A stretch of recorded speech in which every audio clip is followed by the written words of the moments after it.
Wonderful.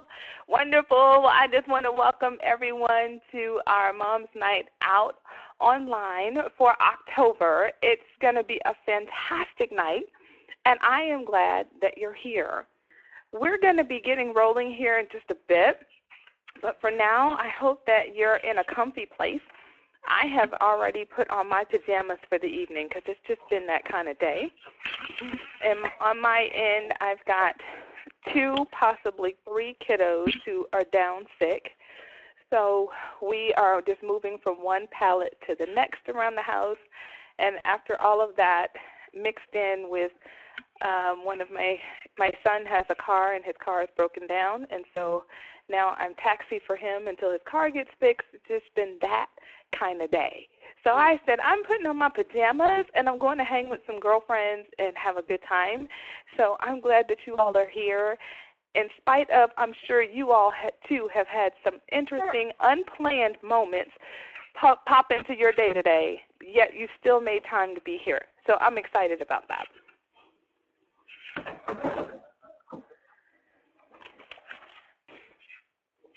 So tonight we're going to be, go ahead.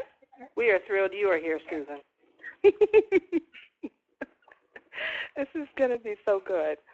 Remind me how to mute myself so that while you're sharing I can be silent. Star 1, I believe. Okay, and that goes for anyone else. You can star 1, or if you have mute on your phone, you can just hit mute on your own phone. And if you want to talk, just star 1 again, and it should unmute you.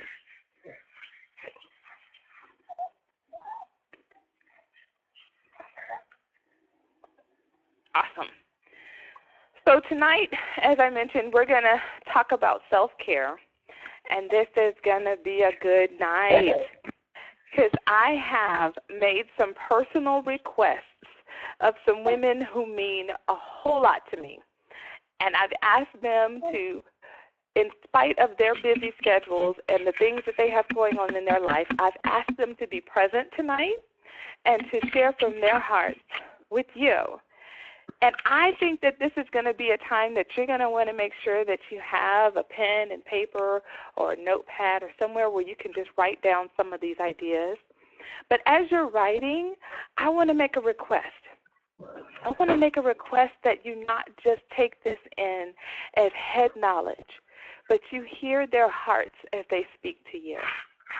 That you really take in the message that we're conveying, because I think that the enemy would like nothing more than for us to hear one mom speaking her heart to us, and he get in between that message and twist it such that we think that our way of practicing self-care must look like someone else's, and if it doesn't look like theirs, then maybe we're doing something wrong, or maybe they're encouraging us to do something that's not right for us.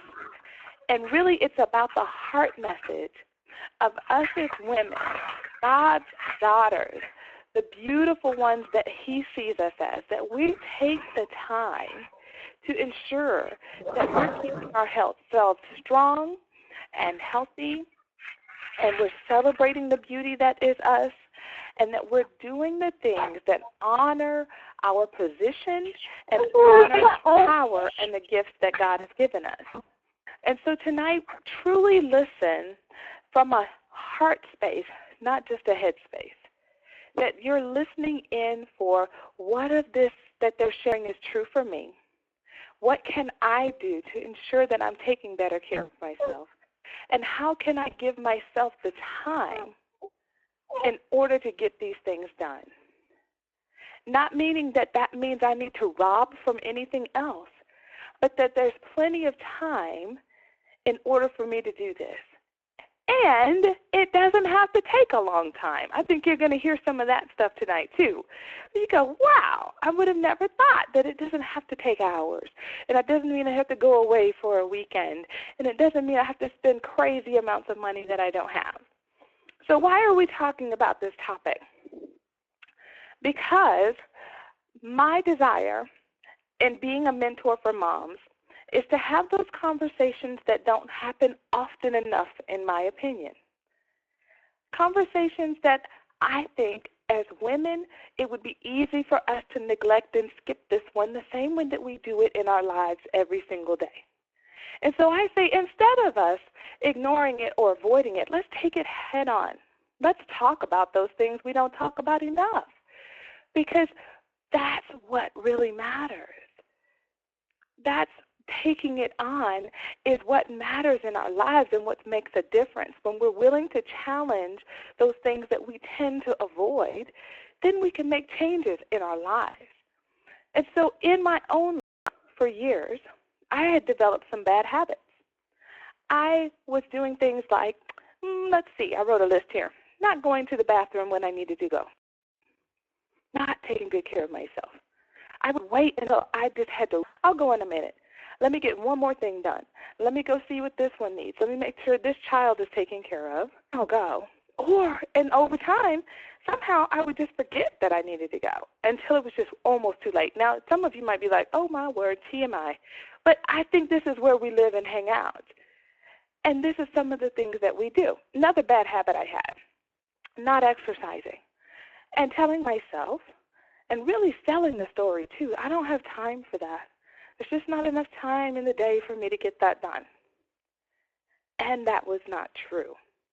Not drinking enough water was another bad habit I had, where I just would not drink water. Now, I would fix glasses of water to drink, and I would find them all over the house.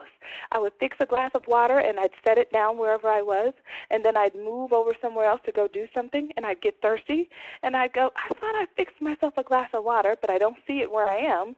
So I go back to the kitchen, I fix another glass of water, I bring it where I currently am, and then I think of something else I need to do, and I go over there. And by the end of the day, you can just find glasses of water here, one in the bedroom, one at the table in the kitchen, one by my chair in the living room, another one in the computer room. Like, I've got glasses of water everywhere I've been throughout the day, but I haven't taken the time to drink a one. And the water did no good in a glass. It needed to be in me. Another bad habit that I had, insufficient sleep. I would have these things where I felt justified. I finally got the kids in bed, and now I want to stay up and do something that's just for me, and I put on a movie. Now, here's the thing. Could I have done something just for me? Yeah, I certainly could, but it didn't have to look like an hour and a half or 2 hour movie where now I'm up to some crazy hour. My mind is spinning off of what happened in the movie. I'm not in the mood now to go to sleep. My brain is going off of that, and it's getting later, and it's getting later, and the kids are getting more and more rest because they're already in bed, and then they're waking up in the morning, and they're refreshed, and they're ready for the day, and I'm exhausted. I'm so tired. Another bad habit I had, not making time for friends. Not keeping girlfriends in my life, not making time to go see them or call them or talk to them regularly, getting in their face one-on-one and just talking without the distraction of children, interrupting the conversation. Sure, I would have moments where I could do a quick hey to a girlfriend and chat with them when we're at an activity, right? When the kids are involved in an activity and I'm seeing some moms there. But that wasn't real heart-to-heart conversations. Those are the times that I'm talking about. Those check-ins, like, hey, how are you? Because I see you. And I wanted, and I needed more. I just didn't give myself permission to have more time for that. I just said, I don't really have time. She's busy. I'm busy. And, it's that busy season of life. I'm here to tell you, my life hasn't gotten any less busy at all as the kids have gotten older. In some ways, it feels like they're busier. I wonder if any moms with teenagers are nodding their head like, yeah, like that. And one last thing I wrote down here is not making time for my own personal interests. Those things that I'm just curious about. Those things that would just light me up just because I'm just curious what it would be like. What about stained glass? Or what about some kind of yarn art? Or what about dancing? or singing or acting or playing or rowing, all those kinds of things that would just be a personal interest for me. It's not that anything that involved the kids. It didn't involve the family. It wasn't about what they liked. It was just something that I was curious about. I'd like to know how to draw or how to do painting. And so I want to take that on. And whatever form that looked like. Once again, remember, it doesn't have to look super expensive. I could go to the library and get some books on painting. I could go on YouTube and watch some videos on that and just start taking it up. But I wasn't even giving myself time to even figure out what I was interested in, let alone pursue it. So that's why we're talking about this tonight. Because as a mentor for moms, I'm truly on a mission to ensure that we're living out purposeful lives, lives that we're living that are fully alive. That means we're exploring all areas of our lives and putting God and His Word and His power in every part of it, every nook and every cranny. And I believe self-care is one of those areas where we can do that. And I want us to come together and have that moment tonight. And so as we're together tonight, I want us to think about, if you ever find yourself listening and thinking, yeah, I don't know about this. Like, I just truly don't give myself permission for this. I want you to think about your best friend or someone you really love and care about. And think about her life and how I would think, this is my thought, that you would have a conversation with her where you would say, hey, take some time for you. Make sure you're enjoying this journey. Make sure that your needs are important too. It would be so easy for us to share that advice. So how about if we take our own advice in this moment and say, yeah, let's take care of ourselves. The things we want and desire are important too. And I think I've already said it doesn't have to be expensive, it doesn't have to be complicated, and it doesn't have to be extravagant. It just has to be something that we are intentional about creating. So on these Moms Night Out, the way that we do them is I have a time where I share, just as I did, and then I start to open it up because I want to hear from other moms too. But instead of that being purely organic, as we've done in the past, I have been intentional, using my word there, to invite some friends. So I'm going to do a check-in right here and just see, in a very casual way, let's see who's on the line. Carmela, have you joined us? Are you in and are you available? Jerry and Donita, are you here? If you This is Donita, and I'm here. Wonderful. Donita's here. Carmela's Jerry. here. Carmela's here. Fantastic. Wonderful. Okay, so I know you're here. Valerie will be coming on a little bit later. And so, Carmela, I'd like to know, are you ready to roll? Of course. Fantastic. Then I'm going to introduce you, and then I'm going to turn it over to you. Oh, and then no. Jerry All and right. Donita, you guys can just star one and mute back out. So, ladies, I want you to meet a dear friend of mine who we are honored to have here because she is 9 months pregnant. She is at 30. Are we at 36 weeks now? 37. We're at 37. 37 and 4. So we're honored that she's even here because she's at that point where any day is a go. Now, she's like, wait, I'm okay. Like, I could take a few more days. It's good.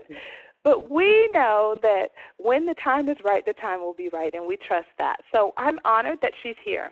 And she is going to share some great tips with you because in spite of the fact that she's 37 weeks pregnant and looking gorgeous to boot, I got to tell you, and then she has all of her kids already.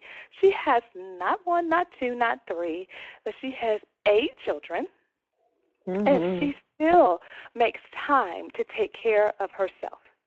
Now, I got to tell you, when you have a friend like that in your life, that erases the excuses that I want to give when I start to talk about, well, I don't have the time or the money, and then I have a dear friend in my life that I go, well, okay, so if she can make time, guess what? Me too. And we should, because it's important. So I want you ladies to take in what she's saying. Truly listen from a heart space, not just a head space. And Carmela, I turn this over to you. Okay. Well, thank you, Susan, my friend. You're so welcome. I would like to say we're going to talk about Queen Time for like 5 to 10 minutes. It is awesome, and it is so necessary. Oh, my goodness. I think one of the questions that has been asked is, what is it, and how do you do it, and why should we do it? And for those who who know me, we've had an interesting year, or 2 years actually. My family and I moving from a different city to a different city, and moving everyone, and having to be apart for a while as a married woman of 20 years, and then having to manage a household of 8 wonderful children who range from ages of, let's see, now should be 20 all the way down to 2. And the energy and effort that it took to manage that for at least, I think, about 4 months alone, how intense that could possibly be. And the one thing I realized during that season was we as mothers can give limitlessly. That we can give without thinking about it, that we can give unselfishly, that we can give probably to the point of exhaustion, but we don't call it exhaustion. We just call it just being a little tired, or a little distracted, or just a little overwhelmed. I think that's the word we usually use. We're a little overwhelmed. But what's really happening is that we're neglecting ourselves. We can make sure that our husbands are happy, and that our children are happy and cared for, and our parents are happy and cared for, and our families are happy and cared for. But when it comes to taking time for us, we'll say, maybe tomorrow, or maybe when the kids get a little older, or maybe when I get a little bit more time. The one thing I can say is, you're not going to get any more time. You're not going to get any more. You got 24 hours. And even, as I told my husband, even President Barack Obama only has 24 hours. So, and he runs the country. So, the question is, what are we actually doing with the time that we have? And why are we so comfortable? That's the question, the answer. Why are we so comfortable with neglecting ourselves? What's so easy about that? What's so okay with you putting yourself all the way to the end? I mean, like, all the way to the end of the list. Clothes shopping. Is your name on your clothes shopping list? Probably not. Is your name on what I want to eat today? What do I want to eat? No, someone else doesn't like this, so I'm not going to buy that. What about, okay, oh, I love this fragrance, but no, I'm not going to buy that because I need to buy this for someone else. So I'm sure we put ourselves, me included, in that position where your name doesn't ever appear on your to-do list, like ever, never. So after that period of I would call it intense motherhood, 4 or 5 months of intense motherhood, what I started doing, and I didn't call it Queen Time then, what I started doing was working out. And I would work out, I think it started out at 5 minutes, and that would be like a walk around the block.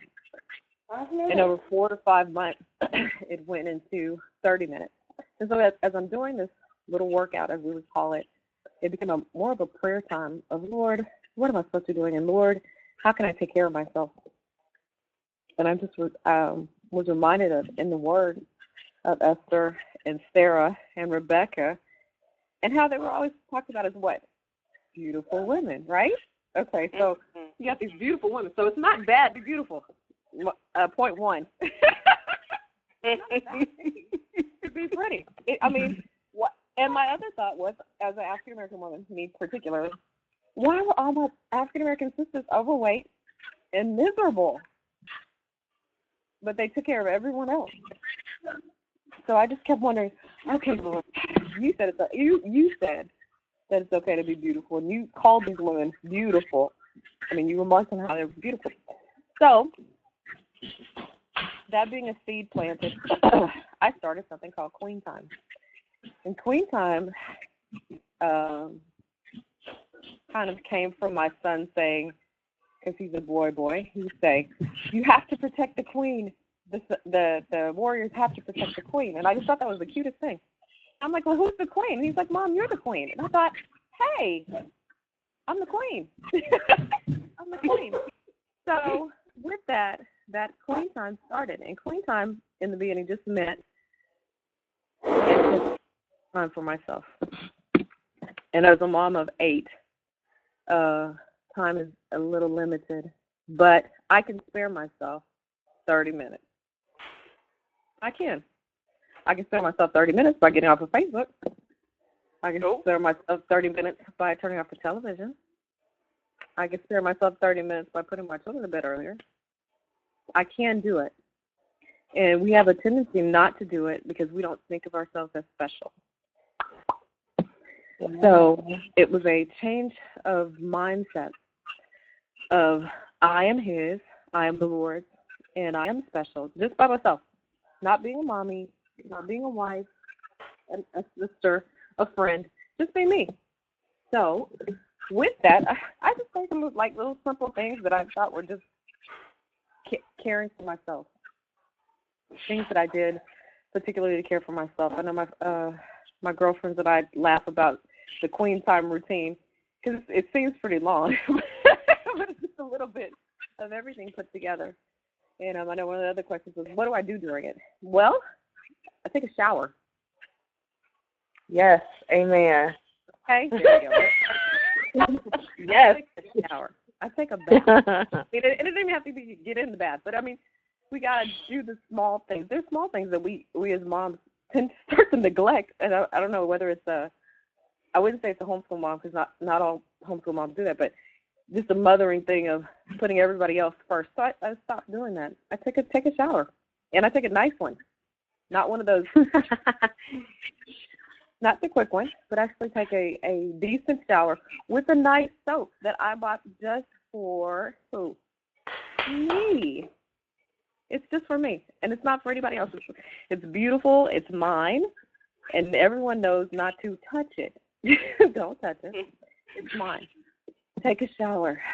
I started looking into things that would make my skin soft, not just for pleasing my husband, but also for pleasing myself.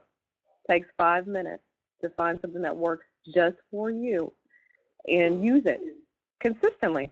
It's like someone once said their life is made out of like M&Ms, like many choices. M&Ms, many, M-A-N-Y, and many, M-I-N-I. So you take a lot of little bitty steps that can change your life. So washing my face, putting makeup on. And actually, I put on makeup every day. Every single day.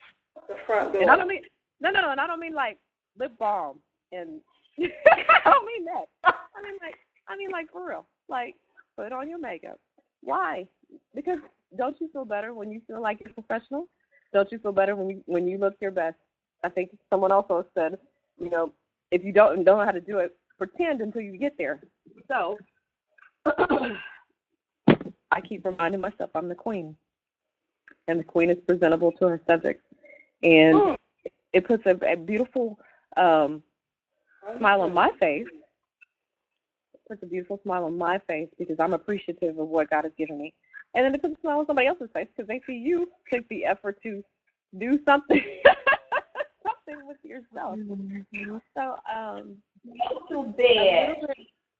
a little bit of everything to improve thyself and taking time out to love on yourself.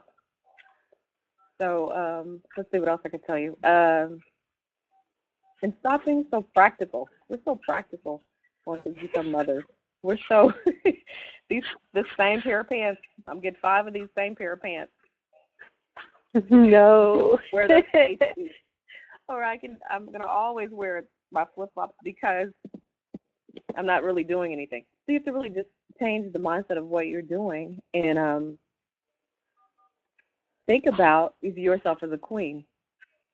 And watch how people respond. Especially, I always think about people in your home.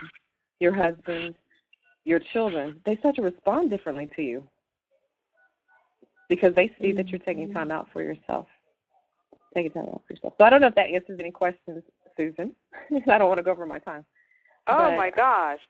No, I think that was perfect, Carmela, because when we get together, and these ladies are going to hear about this we in just a minute from someone else, but when we get together and you share about your queen time, I'm always sitting there like, oh, my word. Like, I just want to come to your bathroom. Like, forget mine. Like, apparently yours has something special going on. And I'm like, I want to go to Carmela's bathroom where she's got the good stuff. Because, you saw me in the store when you tried to show me, like, what stuff to buy. And I just kind of stood there like, listen, we buy Dial, the gold bar. Not it's nothing special about that. It's very practical. Everybody can use it. Okay, except for that one person who has special skin. So we buy the unscented, whatever, everything soap for them. But I never was taking the time just to buy a special soap for me. No, I do now because I have you in my life. But before that, it was practical. It was gold bar. We got it. Like, get the soap, people throw it in the cart, let's roll. Yeah. And the shower was for getting clean. It was not like a special time. It was like, shower, get out. Let's keep it moving. And we forget. I mean, I think that's just the nature of us as moms is that we give birth to beautiful babies and then we want to have the best and then we forget about who we were before. Or even if we didn't do queen time before, there were some likes and dislikes that we had that we put off because we didn't think they were as important as someone else. And I've found that when we do that, other people treat us just like that. Yes. And you want to know something, too, Carmela, that I think is just crazy. I just thought about this. I have even had times where I set up like a mini spa in my bathroom for my girls. Yes. Oh, my gosh. Like, I put their feet in water, and I soaked them, and I was like, this is what it's like to do a spa. But wait a minute. I didn't soak my own feet and do my own hands like I did theirs. Right. And their feet, I mean, you take time, you paint their nails, you do everything. Come on. And you look at their feet, and they're ashy and cracked. Come on. It makes no sense. No sense. It makes no sense. You look at your feet, and it's okay for your feet to rub in your bed and make that scratchy sound. But your daughters are gorgeous. And theirs look great because I took good care of theirs. Come on. That's crazy. And that's the funny thing about youth is that they're flowers in the garden. So anytime you stand next to a flower, you're going to look a little wilted. So you need to make sure that your wilt is a graceful wilt. It's serious. They don't. If you think about you at 17 to 25, you didn't need any help.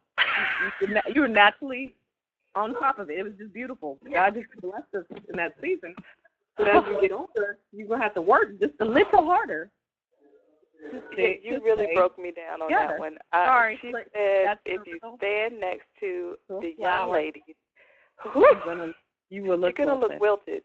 Oh, okay. Like you take time out and take care of it, and take care of that, and you're worth it. You're putting in the work.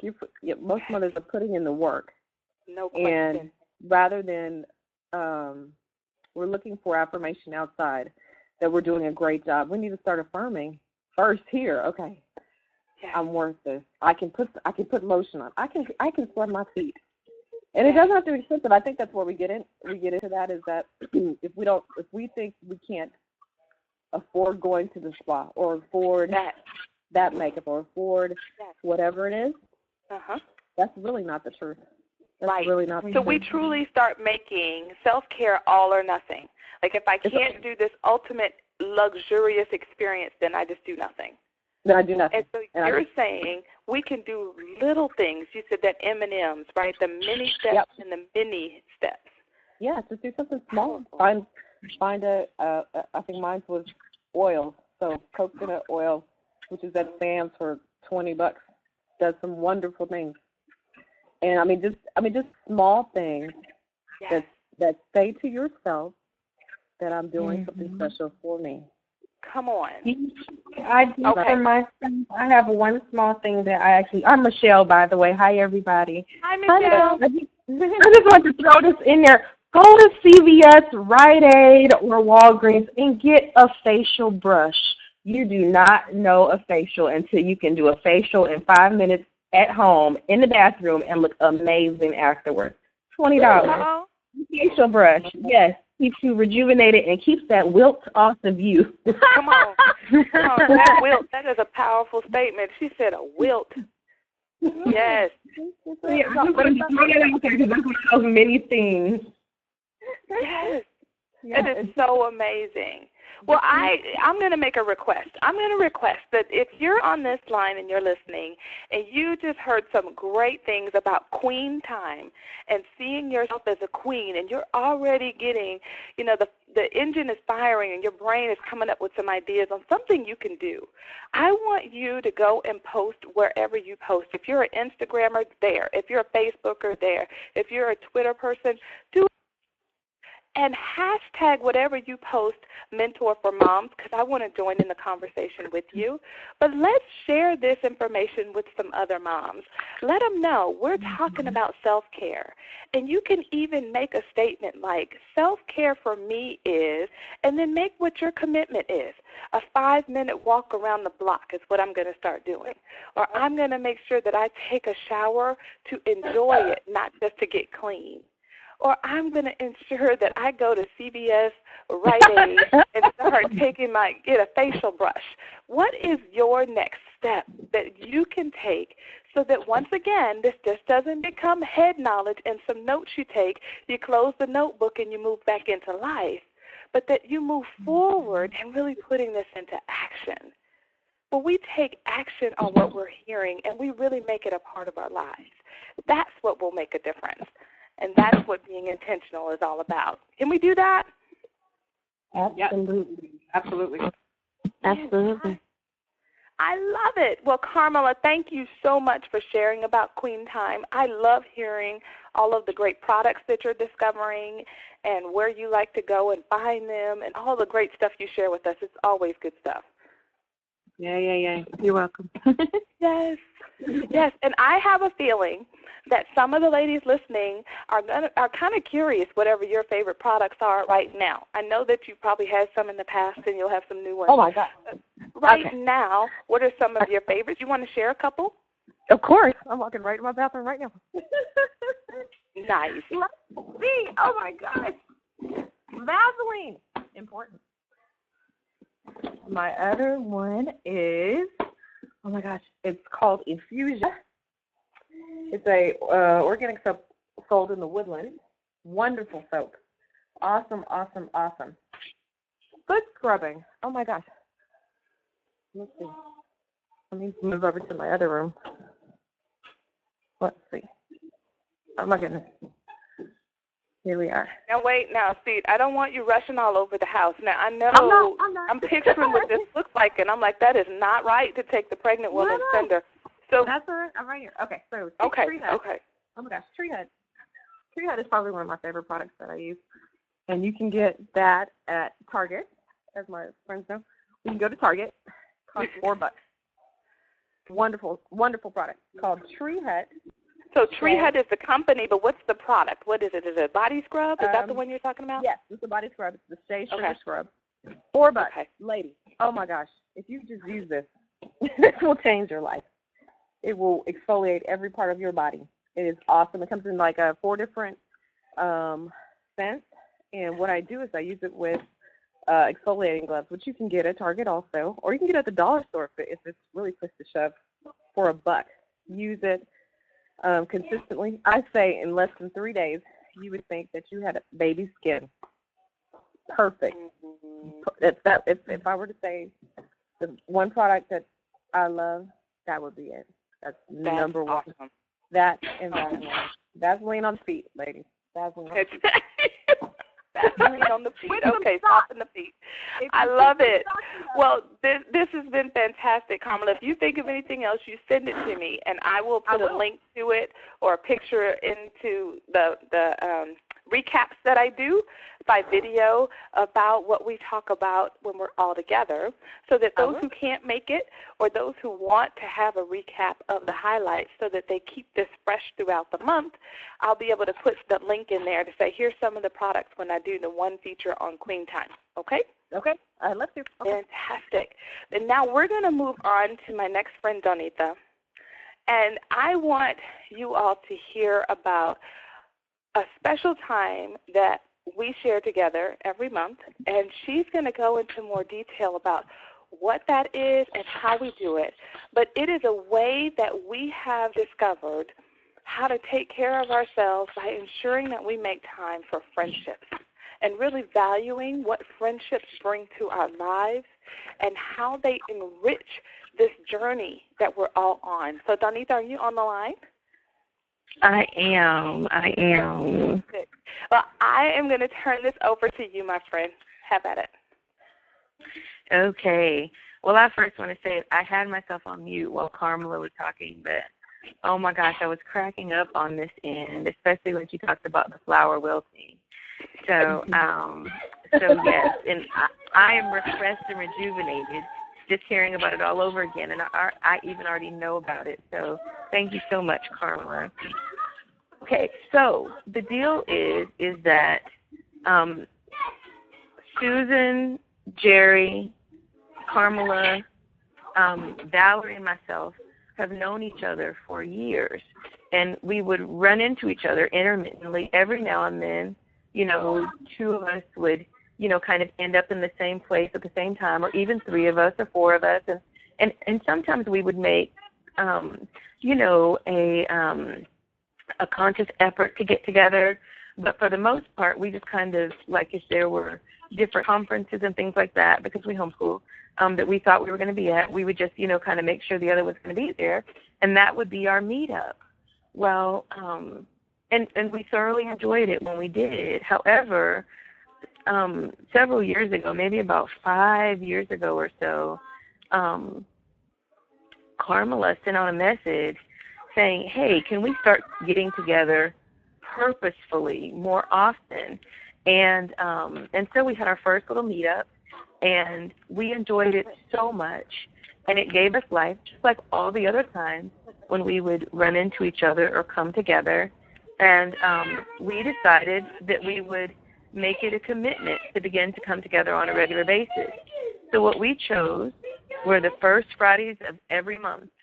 At the time, we didn't exactly know what we would be doing, but we just made a commitment to block off the first Friday. And our first plan was that, you know, we would alternate, and maybe we would, the 1 month on the first Friday, we would get together during the day, maybe like from 10 to 3, and let all the children come together and have fun and do things. And then the next month on the first Friday, what we would do is we would, just the moms would get together to get lots of time to fellowship and laugh and talk and things like that. And so that's kind of how we started off. But I think we started off maybe in September of a year, something right around in there. And, you know, the weather began to get cold. And so then we ended up having a few more mom's nights than, you know, whole kid nights. And so we started doing that. It really has morphed a bit because we have gone from just having like all the kids together. We've had other get-togethers, of course, where there were the moms, but then the teens began to bond so much, they wanted their own thing.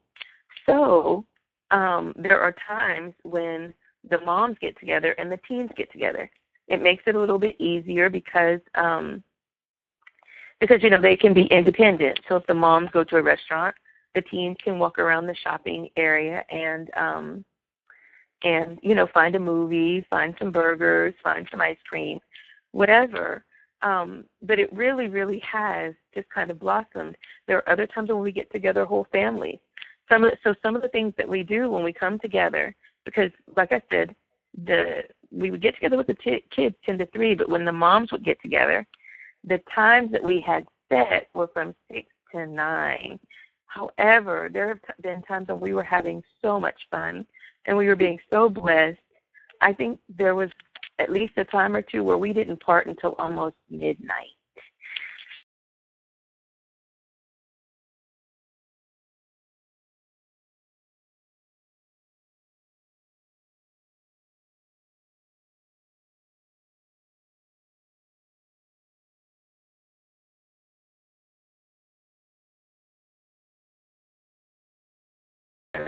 That is so familiar, that talks about how iron sharpens iron.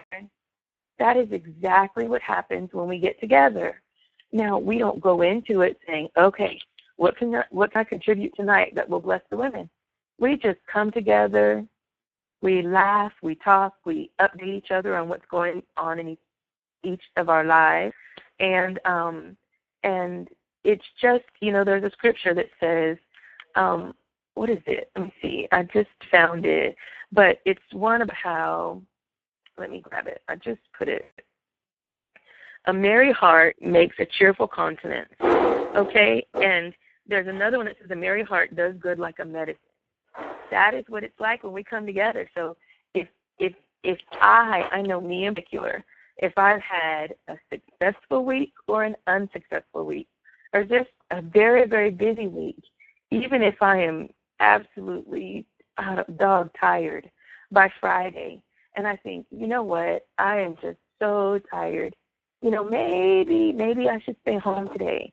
But then I'm reminded of how much fun we have together. No matter how tired I am, we go, and it's like just being together gives you life. Because what happens is, as moms, we spend a lot of time trying to help our children build relationships and find their way in our lives. And many times we end up trying to become friends with the moms of our children's friends. However, what we did was we kind of flipped the switch on the kids. We came together because we enjoyed each other.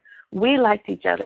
And as a result of the mom's relationships, the children have bonded, the teens have bonded, and even the husbands have bonded. And the thing about it is that whole family get-together that we do probably has happened maybe 5 times or so across these years. But there is something about when the men come together, all they needed was one good night and a football game. And it was on since then. They even tried to give themselves a name. They actually did give themselves a name, their group, because they enjoyed each other so much. And so what started as a mom's gathering really has bonded all of our families on so many levels. And like I said, when we come together, it's iron sharpening iron. And it really is. And even if there is, like someone may share and talk about something that's going on in their lives, and just hearing them talk about it and hear about how they walked it out with God gives you insight into your life and just different things. And everybody just shares and loves. And I have to tell you, I don't want you to think that it is, just mostly about us coming together and saying, well, this is what happened this month. This is what we did. We have to try to make sure that we go to a restaurant that can handle the robustness of us. Because there is lots of laughter, there is lots of fun, and many times they cut the lights off on us because we are having so much fun together. And so I think that even when you have when you're in the workplace and you have people that maybe you go to lunch with, or maybe you take a walk, you take your break with, and you walk around the 3rd floor, and then in the afternoon you walk around maybe the building there is nothing like going and being out. Oh, and the other piece is that we have the queen with us, Carmela, and so we usually try to put our best foot forward when we go out. So me, who I never get a chance to really kind of dress up during the week, it's like, ooh, I'm going out with the girls. Let me see what I can find to put on. And some days I make the grade and some days I don't. But it's so fun just getting together and doing that thing sometimes when we get together, we go through and we walk and look through stores, and it's just a really fun time. And I think that all of us have benefited from just coming together and being blessed and being uplifted. And, the only real way that you can have relationships, there's a scripture that says that a man who has friends must show himself friendly. The only way you can really build a relationship and have friends on a heart level is that you choose to invest the time. And that's what our monthly get-togethers have become. In addition, many times we don't just get together once a month. There was a period last year where we saw each other like 5 times in 4 weeks for like 5 different events that we had going on. There were conferences. We went to college visits. We went to concerts. It just so happened like that. And it was just such a blessing. And the children figure out ways and reasons to get together in between the time. So I encourage you, and this is the deal. If you're sitting there and you're thinking, well, I don't really have anybody that I'm that close with that I think I would want to get together. Okay, even though I said that we have known each other for years, like I've known Jerry like for, 23 years or something, and, Susan's not far behind, and neither is Carmela, and Valerie I've known for a little bit shorter time. But we knew each other, we enjoyed each other, but the depth of our relationship has completely changed as a result of us getting together. And we all now know each other on a level that we didn't before. And it was only because we began to come together and invest the time and spend time together. So that's the only way. So somebody who you just might know might actually become somebody that is really a heart friend if you just invest the time. So that's about it, I think. Man, no, that was fantastic. And I want these ladies who are listening to know something. We wouldn't be here tonight if it wasn't for these ladies in my life. Anything that you see me doing, you got to know that when I felt like God was calling me to this work, I was scared, I was insecure, I was full of doubt, full of reasons why I just think this could not be a good idea. My life has a lot going on. Thank you. Let's stay right here. And these ladies were willing to love me through all of that to get me where I am today and to keep me going with all that's coming my way now. So I want you to know the power of having friends in your life who you're investing in. I love that Donita used that phrase, that you're investing in their lives and allowing the receiving part that so many of us need to grow in. And I say we because it's me too. The receiving of that kind of love and investment into you. It is such a beautiful, beautiful exchange between women when we have, I love that phrase she used too, heart friendships.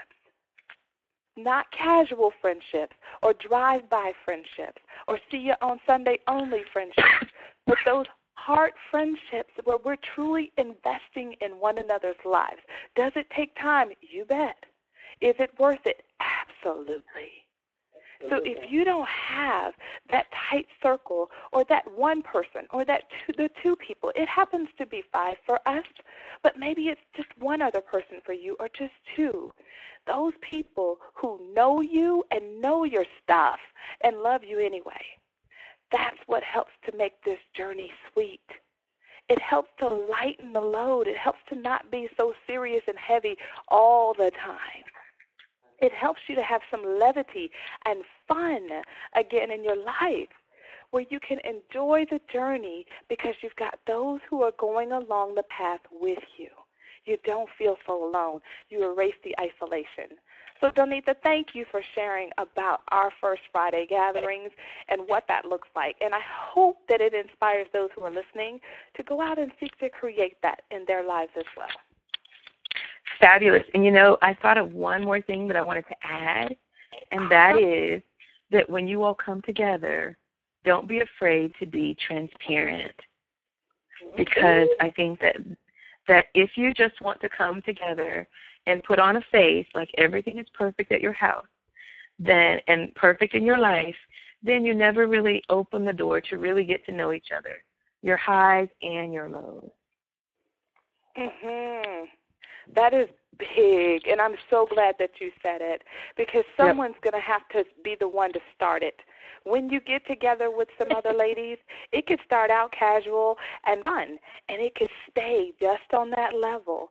But someone's going to have to be the brave one and say, okay, that's it, man. Like, I'm dropping the mask and I'm putting the cape in my purse for tonight.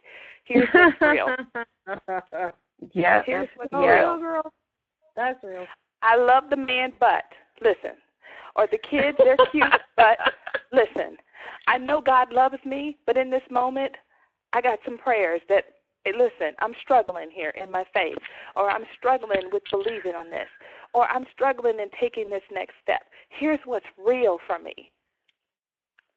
My kids are driving me up a wall, and I love so much about them, but I could put them, in a padded room for a while.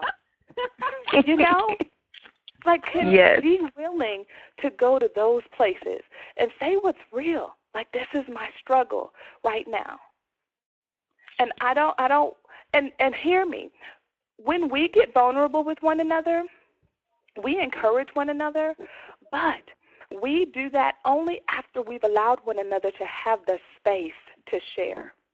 We don't just jump right in and go, oh, girl, well, did you read this book? Did you take this supplement? Did you do this? Have you been over here? You probably should. We don't jump into that. We honor that's your struggle, and that's real. That space, man, it changes things. And I think that's, you guys aren't judging me. You're not advising me. You're just being my friend. Go ahead. Oh, I was going to say this, Carmel. I was just saying, and that part is really real. It's about I don't want anybody to believe that relationship happens quickly. So it's kind of like when we're raising our children. They'll trust us, but the reason why they trust us is our consistency and the time that we've spent with them. Mm-hmm. So if we don't spend time with our children, they're less likely to listen. Can I say that? Less likely to listen and honor or respect us. We can't speak into their life if we don't put the effort in. So when we're talking about making new friends or looking for a group to start this, you have to be willing to go in. Yeah. And I think sometimes it's really difficult because we don't want anyone to know us. Because we barely like ourselves. Yeah. Come on. We're like, listen. But, I mean, and the real part is it took time even with us. It did. Like, it took time. Yeah. There were times where we just met and we laughed our way through the evening and we high-fived, we hugged, and we went home. Yeah. Yeah. And that was just part of our journey to really building that trust. Was first we just invested the time. Then we were willing to start going deep. We didn't go deep first meeting. Oh, no, we scare everybody off. Yeah, right. Like, there's TMI for a reason, right? Like, it's like, whoa, hold on. Like, we don't know each other that deep. Hold on now. No. But it build the relationship and invest in one another. I'm going to keep this conversation moving, but I hope that just gives you guys a taste of what's possible, because I want you to meet my next friend who's part of this circle, and her time is limited, and I want to get her on here so she can share because she's got good stuff always. And this is my dear friend Valerie. And Valerie is a powerhouse woman. Like, you want to get to know her. And I try to introduce people to her all the time, but then I find myself feeling a little jealous, like, wait, this is my friend. Like, I don't want too many people to know about her because she's going to be, like, crazy famous, and then I'll have to just call her people to get her people so that I can get lunch with her. You're just amazing. And she is a mother of 9. And listen, now hear me now. Don't hear that I only hang out with women who have lots of children. Like, please don't hear that. I'm just introducing you to those who've been with me over the journey. And these women happen to have large families. But Donita and Jerry, they didn't choose to join that crazy wagon with us. They didn't jump on and have big families with us. So that's not the story of all of us. That just happens to be the story for some of us, okay? And Valerie is amazing, and she has a website that you're going to want to check out. Her website is valspeaks.com. Am I getting that right, Valerie? Valerie Felder. ValerieFelder.com. What? Okay. Now I got to go check that out tonight myself. I'm at the wrong site. So ValerieFelder.com, and she can teach you how to get your life right in so many different areas, in health and wellness and fitness. But also, she can just really speak to you as a mother who's on this motherhood journey with you. She gets it. And she gets it in a way that brings grace and ease. So I'm going to let Valerie speak to us tonight. Valerie, it's all yours. Thank you so much, Susan. You are too kind. It's so good to hear everybody's voices. It's been a long time. Haven't been able to get out there, but the district keeps me going. Well, I guess what I'm going to do is just primarily talk about what I do to keep myself vertical, kind of upright with all the demands of life. It's easy to allow those things that we need for ourselves to go by the wayside. And for women, unfortunately, what happens quite often is that we will equip everyone else, and we start having so much of what we need squeezed out of our lives, to include our spiritual devotion times and all that. So my story started some time ago when, my husband and I, we wanted to have a good-sized family, and after a while, I started referring to myself as accordion woman, because it was like as soon as one was born, we're 2 years down the road, here comes another one, so, you slim up, and then you go back out and down, and, but it was neat because I was breastfeeding, and that would just help to melt the weight and everything, until one, in quote, fateful day after our last baby was born, and she was weaning, and I noticed that I started seeing a little more of myself, and I kept wondering, well, what's going on here? And it took me a full year to realize that I couldn't eat as much as I had been over the previous 20 and some years.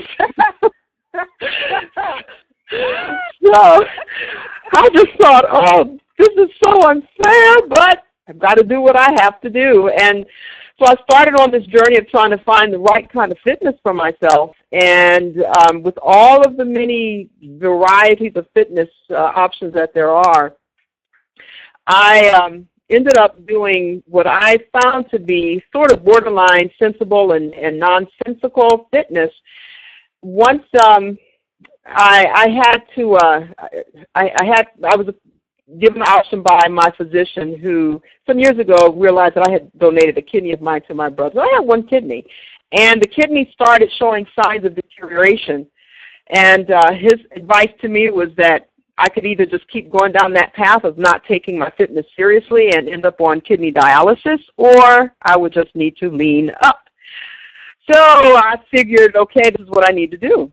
And I committed to finding a sensible methodology. I had a trainer, and she was more along the CrossFit side of things. I did get good results, but once I finished my program with her, I put together my own program and system that I use today, which is one that allows me to eat well and to be fit, both at the same time.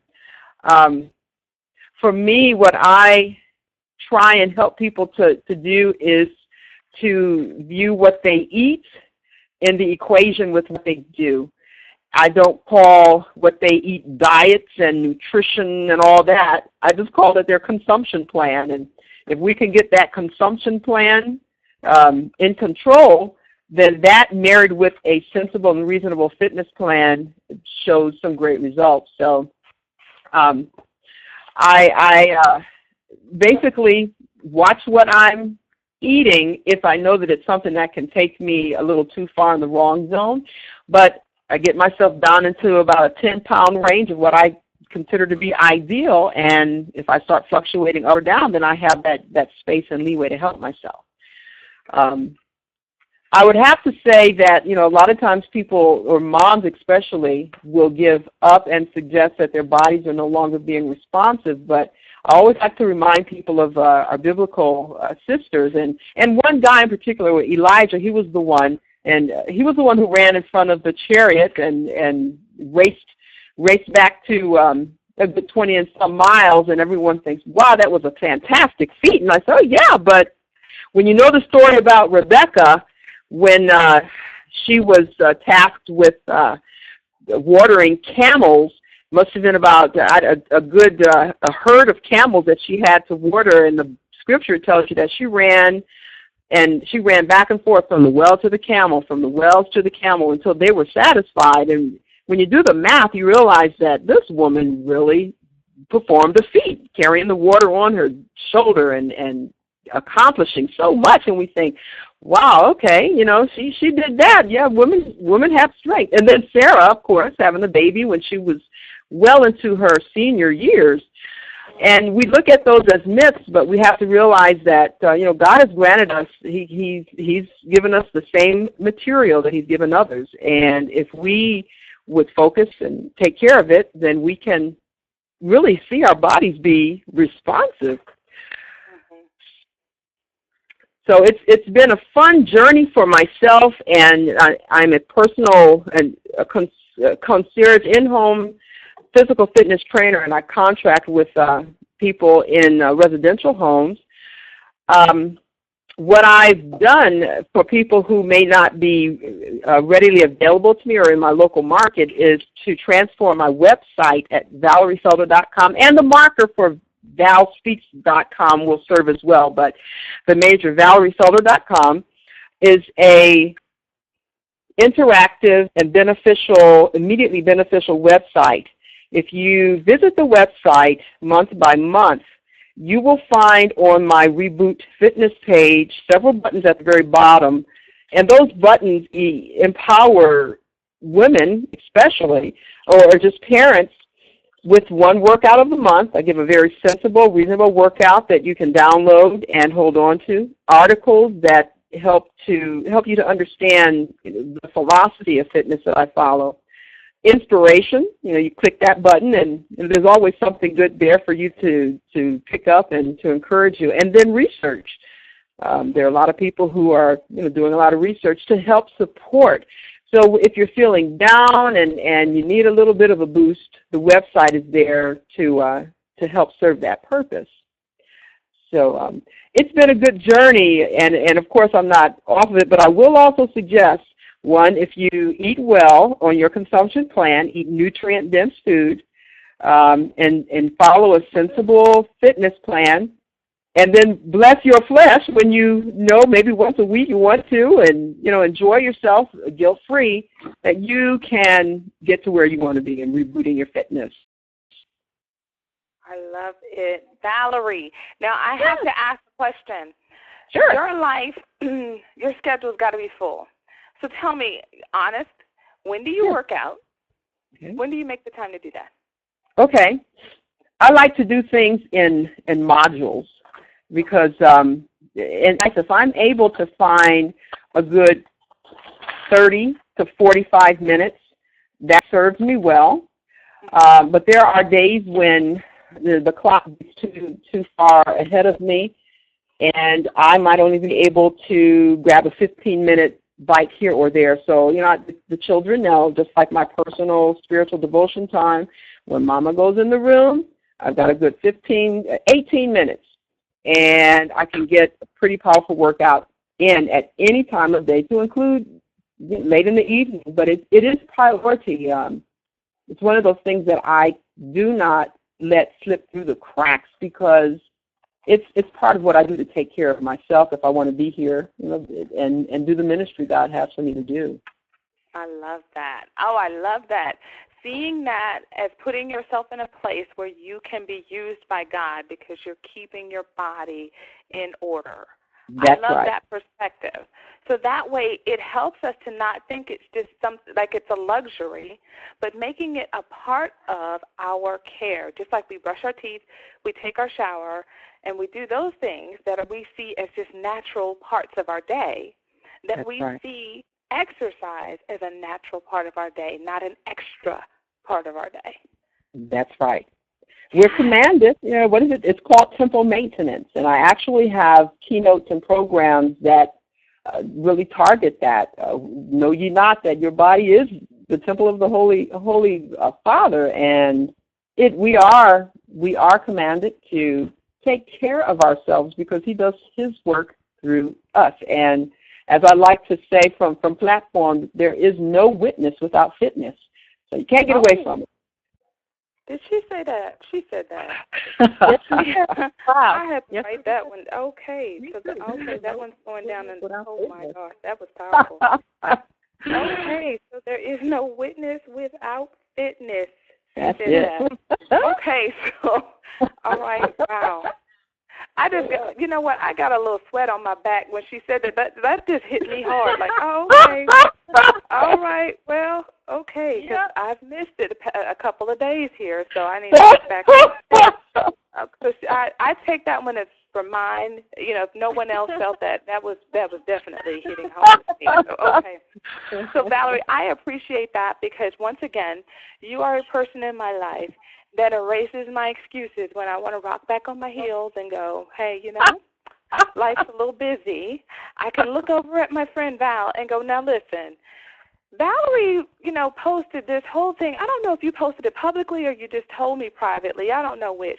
When you said you were able to get back into clothes, you could fit back into the same size clothes as when you first got married. Amen. Wait a minute. Wait. Oh, my God. When she said that, I said, no, that's just it. Come on. Honestly, now this is what I want you to hear, ladies. Do not hear that I'm all about a certain size. This is not what I hear when I hear that because we're beautiful in all different sizes and shapes. We got some tall, some short. We come differently. We're built muscularly differently. But what I heard was that Valerie was able to keep that priority in her heart in spite of all that's come to her over the years. That's what I heard in that. It wasn't about the size at all and never is. But she was able to discipline her life so that she could honor her body in spite of all of the challenges she'd faced over the years. And that gave me hope. Because I said, no, wait, if she can overcome those challenges and still be able to maintain that discipline, then, Susan, the same God that loves Val, God loves you too. Amen. And you have that possibility in your life. So please don't let the enemy speak into your ear in that moment and go, oh, my gosh, she's probably this tiny little size, and I'm not that. Don't hear that because that's not the message. That's right. The message is the same power that empowered her to do that is available to you to be able to do whatever your level of fitness is and whatever your body needs. That's right. And Susan, could I also add, God will put us in different places at different times, and I accomplished that, and then I went through and. As I mentioned, I'm an independent contractor with a senior residential living facility community. And when I go in there, I have to be ready, body ready to possibly catch people. And I actually had to do that maybe a couple of months back when one of my 70-year-old clients with her arthritic hand hit the wrong button on the treadmill, and instead of hitting 1, she hit 7. Oh my goodness, yes. And when I was standing right there, I had to grab her up and not allow her body to touch the conveyor belt. And because of my mandate to be able to hold others, I have since put a little bit more muscle on my body. So like you're saying, it's not about, I'm so tiny. Yeah, I accomplished that, But now I'm just looking at what I need to do, and I can't be, this real teeny weeny thing and expect that I'm going to be able to spot elderly people who really are depending on me for their very well-being. So you have to see where the Lord has you in life, and you have to show yourself grace and be thankful for those changes that He allows to happen. That's right. That's the message. I love that. That speaks to the heart. And so we don't take on anything else. So, Valerie, thank you for sharing. We've got one more friend of mine that I want to share with you all tonight. And then we're going to start to wrap up this call.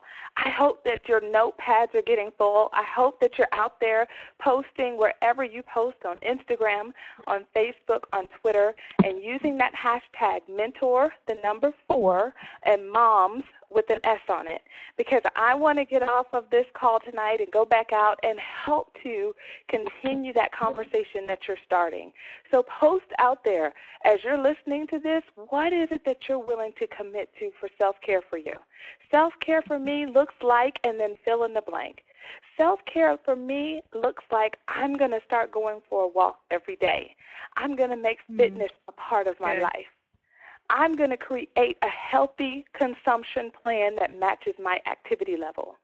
What is it that you're going to do self-care to take care of you, to ensure that you keep yourself fit so that you're able to be used by God in the direction that He's leading you? That's what this whole conversation is about.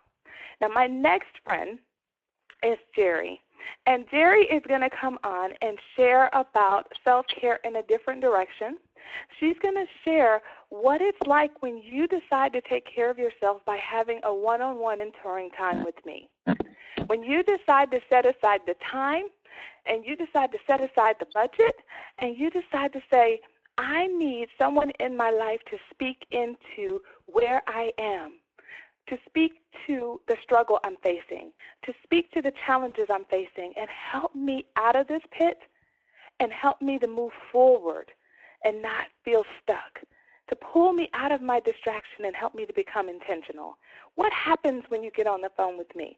So, Jerry, I'm going to turn it over to you and allow you time to share. Jerry, you there? Thank you, Susan. Can you hear me clearly? I can. Perfect. I'd like to start by just sharing a scripture, Proverbs 17:17. A friend loves at all times, and a brother, or if you allow me to say, a sister, is born for a time of adversity. A month ago, I was on the call, and it was wonderful as always. And someone had made some comments, and women were laughing about various and sundry things. And in the midst of all of that, I felt like crying. And, I mean, really, and if you knew me, you would know that's not my personality. I am not a crier at the drop of a hat, especially not when everybody else is laughing. I'm usually the life of the party. But I felt like crying because someone made a comment, and when they made their comment, I thought, I'm trying to avoid my husband. And they were talking about going to bed early to be with their spouse or whatever, and it just rose up in me, and I thought, this is serious. Oh, my gosh. And I was trying to decide whether I should just push those thoughts, those what just came up in me, whether I should suppress it or whether I should share it with someone. And before I could make a decision what I was going to do, the call was over, and one of my friends, Donitha, who's on this call, called me. I thought, well, I guess I'm going to open my mouth.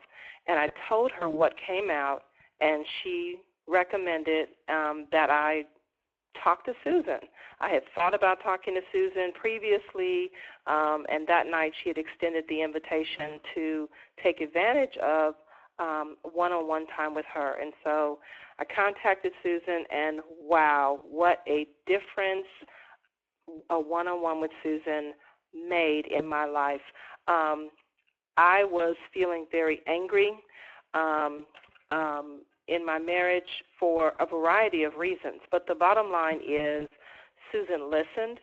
She did not judge my feelings, my emotions that I was having, but she loved me and she listened to me and she helped me. She challenged me. And I went from a place of feeling like, I don't know what I'm going to do. I'm not sure what steps to do. And she literally walked me through how to get out of the incredible amount of anger that I was dealing with and to come to a place where I could surrender it to the Lord and just let him begin to heal my heart. And it didn't take forever. It did not take forever. One of the things that she had me do as we would talk each week was one assignment was for me to journal. And it was ironic because she didn't know that many years ago, like 25 plus years ago, I had struggled with this before in the area of my relationship with my father because of the breakup of my parents' marriage. And God brought into my life at that time a woman who had me journal. And I had really seen some tremendous breakthrough and was able to forgive my dad and everything. So fast forward 25 years later, I'm talking with Susan, and she says, I had in mind something for you to do as a result of our conversation tonight. But you know what? I feel the Lord leading me in a totally different direction. This is what I want you to do. I want you to journal. And she had no knowledge of that previous situation. She didn't know that was the exact thing that I needed to do. Now, maybe for your personality, maybe for the way you're wired, journaling is easy. Journaling is not easy for me. I am highly verbal. I prefer to talk it out, which is wonderful and not wonderful at the same time, because that means if I'm angry, I will verbally go into a verbal loop and I will talk continually about what's making me mad, what's going on. But for this assignment to write it out, oh my goodness, what a difference it made, because I had to get deeper than the surface frustration, deeper than the why won't you take the garbage out when I ask you to, deeper than the I can't stand these roaches that are in my house, deeper than whatever those things. So the bottom line is it was a tremendous, tremendous, tremendous blessing to be able to work with Susan, to listen to Susan, to just hear her refreshing perspective, and then ultimately for her to just listen to me and not be condemned for being stuck. And I praise God. We're a month later from that, and I can say that I am not stuck anymore. I've had breakthroughs and breakthroughs and breakthroughs and breakthroughs, and yes, so praise God. Not perfect, but I'm definitely not stuck anymore. And anyway, that's just what I wanted to share. So if you have an opportunity to have a one-on-one with Susan, if you have an area in your life where you're stuck, please don't stay there. Please don't stay there. To be with someone who is wise and has the love of God in their heart and the wisdom of the Spirit of God on their lips, it absolutely will make all the difference in your life. And that's beautiful, Jerry. And I love hearing your experience of it as you tell it, because I've walked it with you, so I remember what that's like. Now, I want to talk about a couple of things that I didn't mention, and then we're going to open it up for anyone who has questions about anything that we've shared tonight or just some comments or feedback. Now, one thing that I asked you on our last call together and said, when you were at the beginning of this journey, where would you have rated where you were in relationship with your husband on a scale of 1 to 10? Yes. On that day, for sure, yes. I told you I was a 2, a 3 at best. Yes. On that day. Yes, because that's what we want is that day. I mean, we want the real stuff.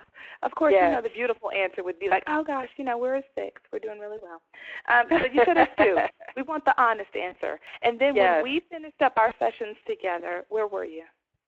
I told you that I was at a 7, and I was an optimistic 7. I had I had a what I considered a big deal that was coming up, a meeting with my husband that excuse me, literally took up 5 weeks to finally for us to just sit down and have a simple meeting. That was amazing. Yeah. But anyway, and so I said I'm an optimistic 7, which means I was at a 7, but hopeful, depending upon how this meeting went, I could be a whole lot better. So I'm a whole lot better because the meeting went great. Yes. Oh, yay. I'm glad to hear that because I hadn't heard the update. Yes. Okay, now let's talk about one other part that happened when we were working together, and that was avoidance. Avoidance came up for you. Yeah. I brought up some areas, and I was like, okay, Jerry, let's go in here and let's start to unpack this a little bit. And here's your assignment with the journaling, right? And I said, I need you to check in with me because one part of what I offer when I do the one-on-ones, when I make assignments, is I give you accountability to get them done. Like you ever had a friend who's like, yeah, let's go walking together. And y'all are good that first day. And that second day, and that third day, one of you is going to have an excuse, and the other one's going to go, oh, no problem. And before you know it, that workout routine is done. Well, when you have one-on-ones with me, trust and believe that I'm checking in on you. I'm saying, hello, where are you? This matters. Let's keep going. So tell me about what avoidance can look like for you, Jerry. Oh, my goodness. Let's see. Avoidance can look like I don't have a journal. Or, I don't have a pretty journal, but, well, let me qualify. It needed to be an empty book, so it couldn't be something that already had something written in it. So I was like, okay, I have one of those spiral notebooks that my kids use for school, but we were doing some painting and stuff around the house, so things have been moved around, so I can't find the spiral notebook. Like I probably have 20 of them in my house. Yeah, it was ridiculous. And if I had it, I found the journal, and I couldn't find a pen. Okay, so those are like red flags for me. I go, okay, hold on. I only work with highly capable, highly intelligent, amazing women. That's all I work with. There's no way I'm buying into your story. I can't find a pen, and I can't find a notebook. So you better believe that when we're working together and it's time to face your stuff, whatever your stuff looks like, I'm here to help you keep moving forward and not allow the excuses and allow you to stay right there. You deserve better than that, and you want it, and I want it for you, and I'm there to champion it enough so that you get it. So, Jerry, thank you for sharing that. I think that there are some women who appreciate the honesty that you shared to say, listen, I was in that place, because we all will get in that place at some point. This journey is not promised to us to be all tiptoeing through the tulips. There are moments where we get stuck in stuff, and we need someone to come and just be with us in that and then show us the way back to the path, because sometimes we just need that extra support. And that's what my one-on-ones are for. They're designed for those moments. And like Jerry said, they don't go on forever. This is not a therapy relationship where we're getting married and you're going to be talking to me for the rest of your life. If you want that, let's do it. But you won't need it, because I equip you to move on, to stand up on your feet and go forward and embrace life with a smile. So if you need that, please email me. Don't just head knowledge this. Listen to your heart. If something is saying, I'm curious about that, reach out to me. Let's talk about that.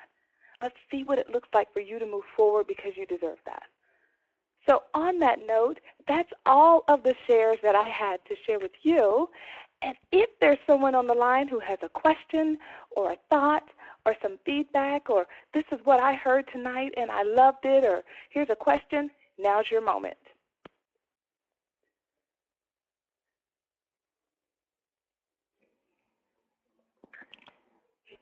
Hello?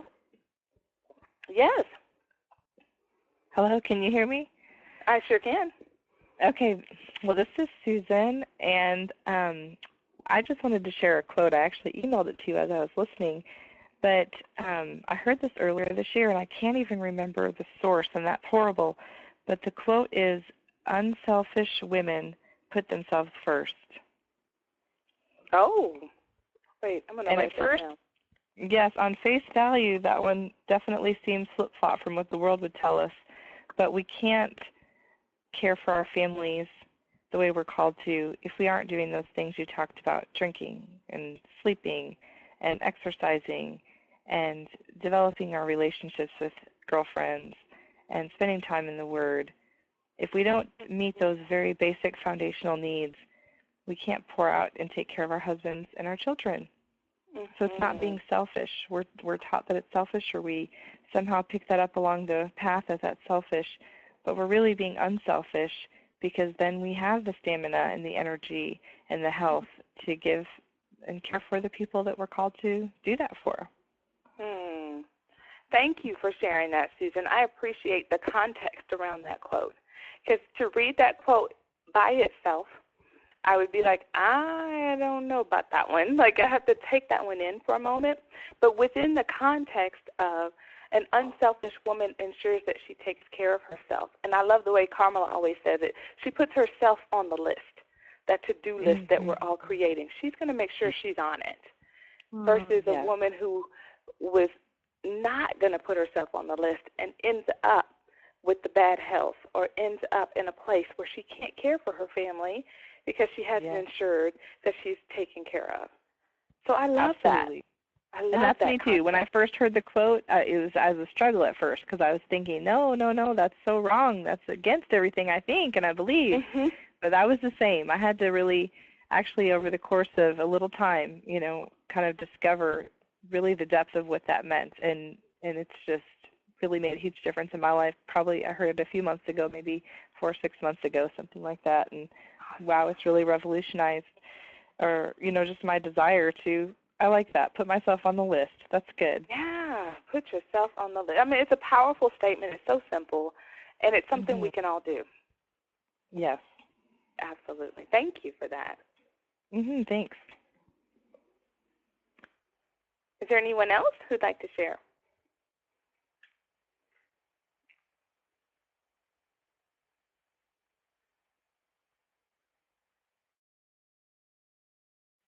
Hello? Yes. Yes, I'm sorry. I'm being shy.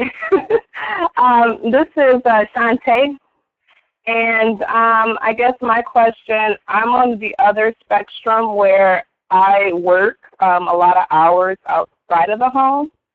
And so when I get home, it's maybe about an hour or two that I have to spend with the kids, and then I have to get them into bed.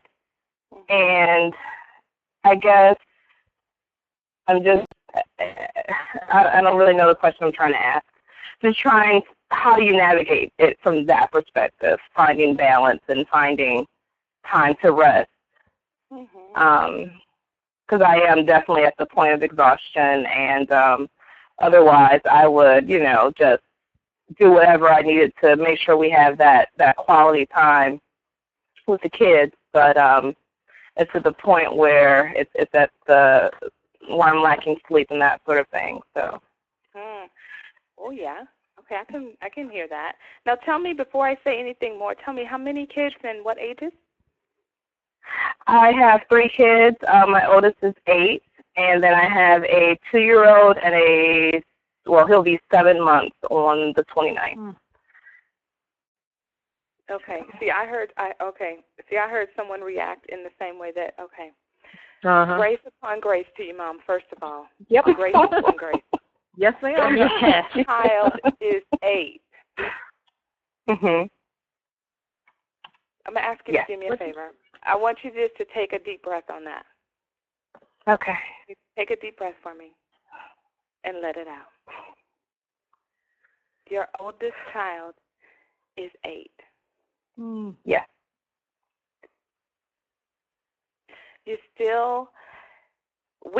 I'll speak for myself, we can run this life as if it's a sprint when we're on a marathon, and you still got a long way to go. And so I heard you say, I'm working and I got a lot of hours that I'm outside the house. I come in and I've got this short time to get all this other stuff done. Yeah. I want you to honor your journey. Your journey, your path is as a working mom. And if there's any other conversation in your head about what it should look like or what you want it to look like, that will drain you more than the job ever will. So if on any level you have a conversation of, I should have more time with my kids, it shouldn't be like this, I wish I could, and you fill in the blank, that conversation will wear you out more than the job ever will.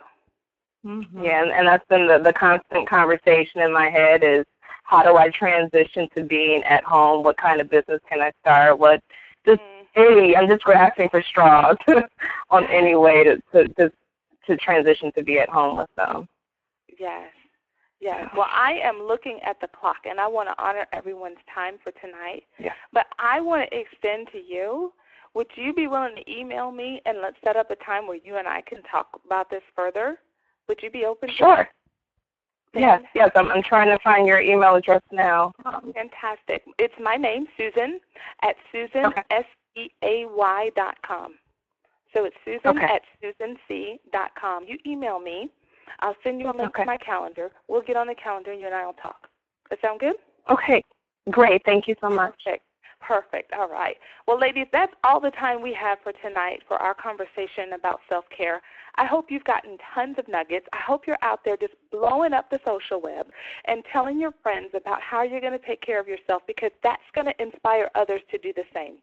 I look forward to being with you next month for our next Mom's Night Out Online. We will be together that fourth Tuesday. That's when we meet. So that'll be November the 24th, 8 p.m. Central Time. It'll be the same phone number, same PIN. Nothing about that will change.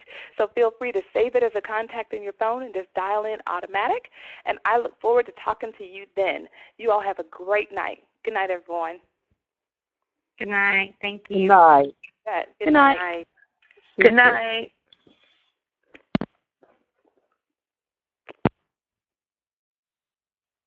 Good night.